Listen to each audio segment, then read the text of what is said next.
Hi, my name is Bruno Sade from brunosade.com, and today's video is on 2 ways to deal with shifting aspects in EFT. Now, this video is a continuation of last week's video, which was precisely on what are shifting aspects in EFT. So feel free to check that out if you haven't watched it. And let's begin with today's video, which is basically my attempt to respond a very common question, which is what happens if I'm tapping on a certain aspect, on a certain emotion about a certain aspect of a specific event, for example, a memory. And I notice after that round of tapping that the emotion I was tapping on has maybe diminished, but it's not fully gone. But now there's another emotion, another aspect coming up. So what do I do next? Do I continue tapping on the emotion I was previously tapping on? Or do I shift to tapping on the new emotion, even though the previous one wasn't fully resolved? So those are the 2 options. And I would say that both options can be okay.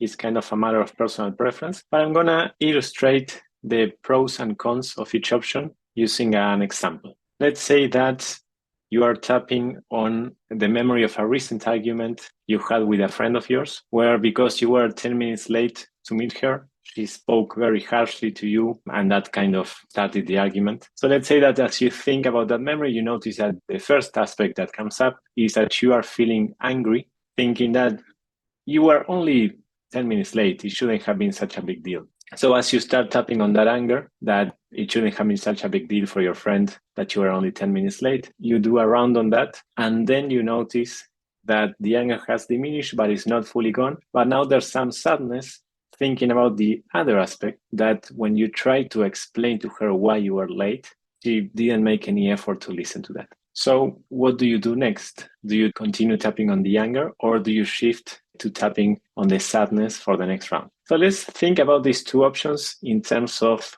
plan A and plan B. So plan A would be like the first option to resort to if possible, which is that if you notice that it is relatively easy for you to continue tapping on that anger, the first aspect you were tapping on, until it's fully gone or fully released, then if you can do that, that's great. And I would recommend to go ahead and do that.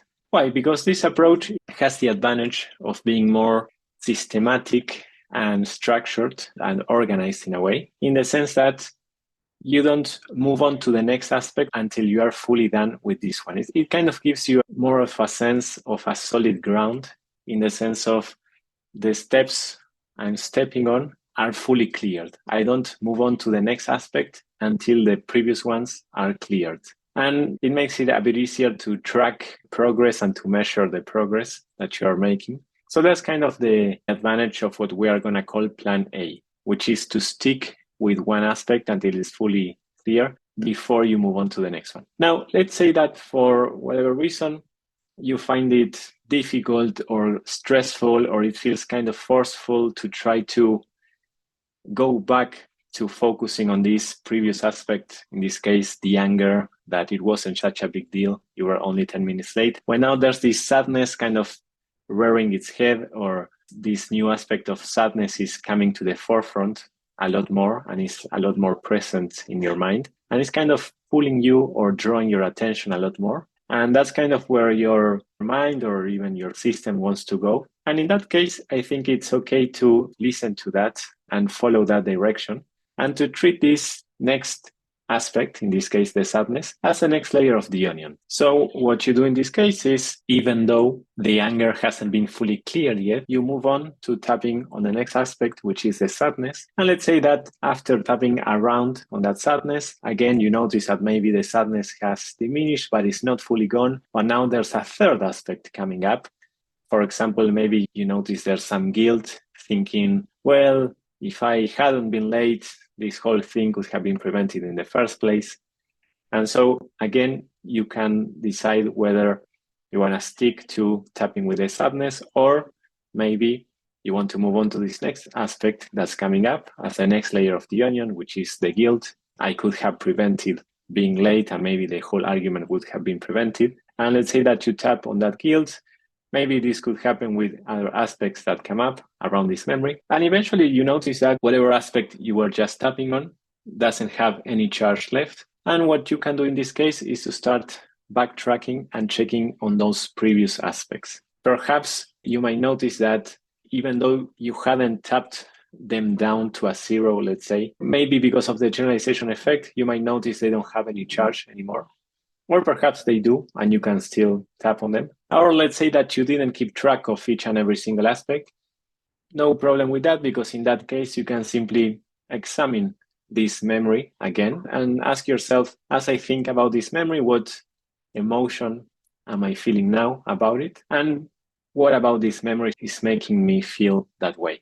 And you can address whatever aspects you notice that still hold an emotional charge.